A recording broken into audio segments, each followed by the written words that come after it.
আসসালামু আলাইকুম। আপনারা তো এখানে কৃষক এবং ব্যবসায়ী উভয় আছেন, তাই না? তো কৃষক যে তাকে প্রশ্ন করব, আপনি প্রতি সপ্তাহে কয় মন করে সিম উঠান? গেছে সপ্তাহে 60 মন, এই সপ্তাহে 80 মন ছাড়াবো।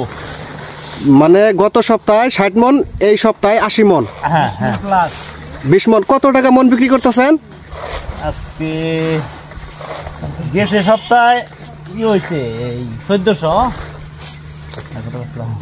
হ্যাঁ 1400 টাকা এবং 1600 টাকা মন। হ্যাঁ, আর এই সপ্তাহে একটু বাজার কমে গেছে, হয়েছে 1900 800 এরকম, একক দিন একক রকম।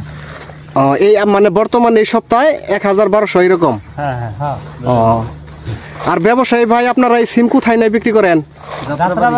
যাত্রাবাড়িতে রেগুলার সিম দেন না? রেগুলার। তো এই বছর কি ব্যবসা লাভবান হতে পারবেন? এই বছর না, সামনের বছর চেষ্টা চলবো, এই বছর আর হইতো না।